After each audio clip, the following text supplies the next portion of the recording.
Parents tentunya tahu bukan bahwa setiap negara umumnya memiliki angka rata-rata Intelligence Quotient atau IQ pada masing-masing. Jadi berapa rata-rata IQ anak di Indonesia?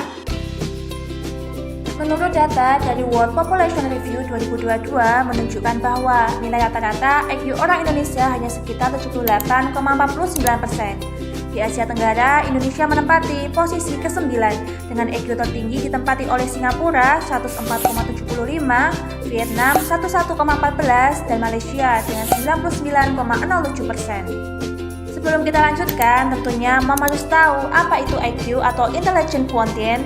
Merupakan taraf kecerdasan yang digunakan untuk mengukur kemampuan seseorang dalam penalaran hingga penyelesaian masalah. Kemampuan ini diantaranya intelektual, logika, matematis, strategis, dan analisis.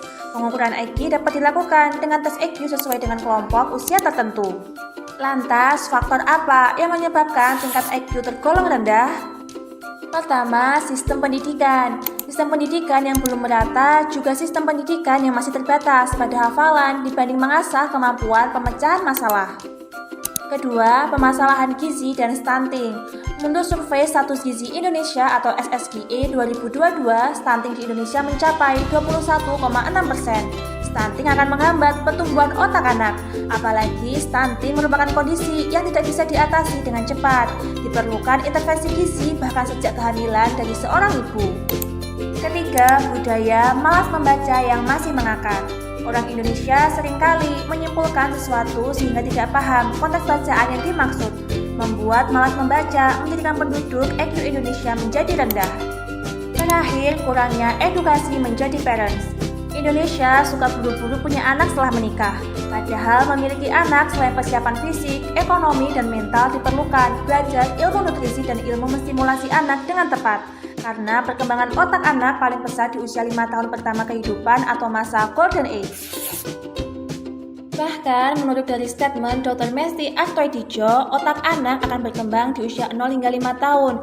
Untuk itu diperlukan prioritas kasih sayang, nutrisi, dan stimulasi yang optimal. Di usia 2 tahun, perkembangan otak anak sudah sampai 80%. Jadi, bagaimana calon ayah dan calon ibu? Perlu diketahui bahwa ingin punya anak dengan mau menjadi orang tua merupakan dua mindset berbeda di dalam penerapan kehidupan sehari-hari. Diperlukan pemahaman tentang ilmu family planning. Jadi, bagaimana perencanaan keluarga dan persiapan menjadi orang tua?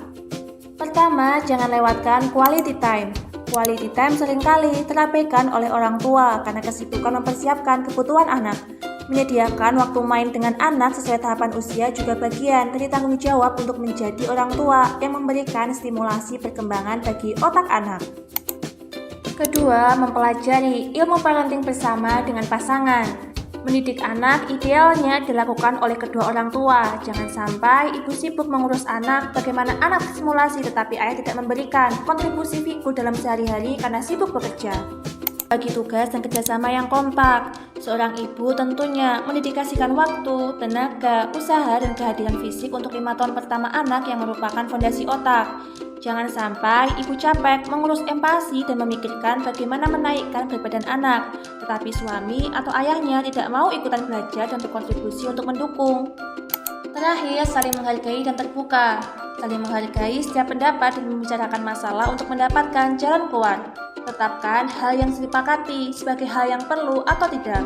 Diperlukan pemikiran matang saat ingin memiliki anak dengan menjadi orang tua, merupakan dua mindset yang berbeda. Bagaimana parents siap memiliki anak? Perlu diketahui bahwa mendidik anak idealnya dilakukan oleh kedua orang tua, karena tanggung jawab tersebut bukan hanya milik ibu. Masa emas anak tidak akan terjadi 2 kali, sehingga penting untuk memikirkan soal family planning. Karena dengan begitu, keuangan keluarga menjadi lebih rapi. Segala perencanaan tentang anak juga akan lebih baik. Anak bisa mendapatkan perhatian, kasih sayang, pendidikan, nutrisi yang lebih maksimal. Sehingga kesadaran family planning secara bertahap akan merubah SDM suatu negara menjadi lebih maju.